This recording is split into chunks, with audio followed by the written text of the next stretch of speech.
হারাবার কিছু নাই, দুঃখ পাওয়ার কিছু নাই, তার রোগের মাধ্যমে তার গুনাহ ঝরে যায়, সে আল্লাহর কাছে প্রিয় হয়ে ওঠে। তা আমাদেরকে কেউ হারাইতে পারে? কথা বলেন, আমাদের কেউ ভয় দেখাইতে পারে? মোটিভেশনাল সূরা, সূরাতুল ইনশিরাহ আর সূরাতুদ দুহা, এখানে অনেক হিউজ মোটিভেশন আছে। যারা হতাশ, যাদের জীবন ভাল লাগে না, মরে যেতে মনে চায়, গার্লফ্রেন্ড গালি দিছে, আছে না নাই? আবার বয়ফ্রেন্ড গার্লফ্রেন্ডের গালি দিছে, এ ওড়না পেঁচায়া ফ্যানের মধ্যে ঝুলে আত্মহত্যা করে। কত বড় পাগল, তুই মরলি কেন? গালি দিছে তো কি হয়েছে? হ্যাঁ, বুঝতে চায় না, হতাশ হয়ে যায়। আর বয়স কম তো, ইচড়ে পাকা, অল্পতে কাবু হয়ে যায়। এই সূরাগুলো পড়ে না, এখানে আশার বাণী আছে।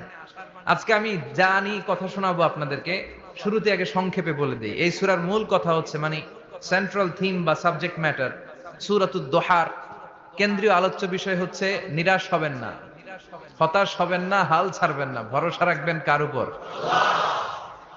মুমিনরা নিরাশ হয়, হতাশ হয়, হাল ছাড়ে, নাকি ভরসা রাখে? কার উপর ভরসা? কার উপর ভরসা থাকবে? একজনের উপর। চিল্লায় বলেন, তিনি কে?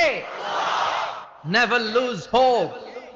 Every time you feel like you cannot go on, you feel so lost that you are so alone.